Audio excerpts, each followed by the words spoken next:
Good morning students. आज हम भारत की खोज लेसन 3 सिंधु घाटी सभ्यता पढ़ेंगे।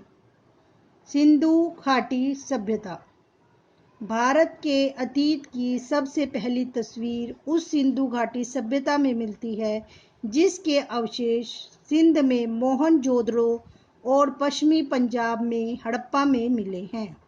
इन खुदाइयों ने प्राचीन इतिहास की समझ में क्रांति ला दी है।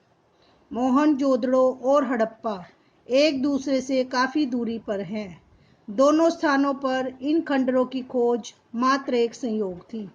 इस बात में संदेह नहीं कि इन दोनों के बीच भी ऐसे ही बहुत से और नगर एवं अवशेष दबे पड़े होंगे जिन्हें प्राचीन मनुष्य ने बसाया होगा। यह सभ्यता विशेष रूप से उत्तर भारत में दूर दूर तक फैली थी।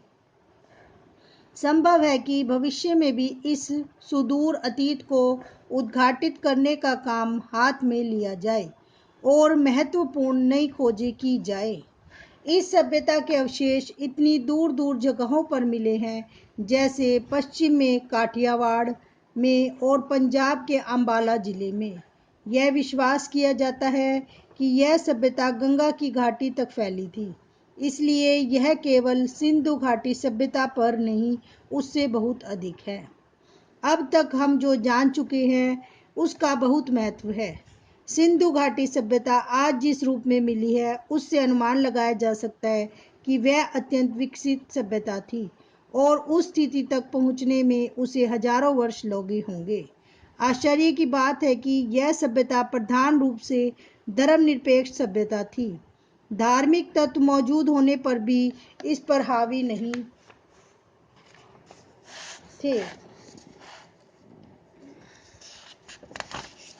यह भी स्पष्ट है कि यह भारत में बाद के सांस्कृतिक युगों की अग्रदूत थी। सिंधु घाटी सभ्यता ने फारस, मेसोपोटामिया और मिस्र की सभ्यताओं से संबंध स्थापित किया और व्यापार किया। कुछ दृष्टियों से यह सभ्यता उनकी तुलना में बेहतर थी। यह एक ऐसी नागर माने नगर में रहने वाले लोगों की सभ्यता थी जिसमें व्यापारी वर्ग धनाढ्य था, यानी कि अमीर था, और उसकी भूमिका महत्वपूर्ण थी। सड़कों पर दुकानों की कतारें यानी पंक्ति, और दुकानें संभवतः छोटी थी।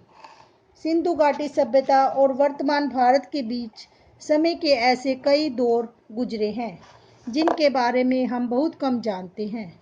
वैसे भी इस बीच असंख्य परिवर्तन हुए हैं, लेकिन भीतर ही भीतर निरंतरता की ऐसी श्रृंखला चली आ रही है जो आधुनिक भारत को 6-7 हजार पुराने उस बीते हुए युग से जोड़ती है जब संभवतः सिंधु घाटी सभ्यता की शुरुआत हुई थी। यह देखकर अचरज होता है कि मोहनजोदड़ो और हड़प्पा में कितना कुछ ऐसा है जो हमें चली आती परंपरा और रहन सहन की, लोक प्रचलित रीति रिवाजों की, दस्तकारी की, यहाँ तक कि पोशाकों के फैशन की याद दिलाता है। मोहनजोदड़ो का महान स्नानागार यानी कि बाथरूम। मोहनजोदड़ो में एक बहुत बड़ा, ये पिक्चर आप देख रहे हो बच्चे, ये स्नानागार है, नहाने का स्थान। मोहनजोदड़ो का महान स्नानागार। यह बात दिलचस्प है कि भारत अपनी कहानी की इस भोर वेला में भी एक नन्हे बच्चे की तरह नहीं, बल्कि अनेक रूपों में विकसित सियाने रूप में दिखाई पड़ता है। वह जीवन के तौर तरीकों से अपरिचित नहीं है। उसने कलाओं और जीवन की सुख सुविधाओं में उल्लेखनीय तकनीकी प्रगति कर ली है। उसने केवल सुंदर वस्तुओं का सृजन ही नहीं किया, बल्कि आधुनिक सभ्यता के उपयोगी और ज़्यादा ठेठ चिन्हों, अच्छे हमामों और नालियों के तंत्र का निर्माण भी किया। हमामों यानी नहाने के स्थान। बस यहाँ तक।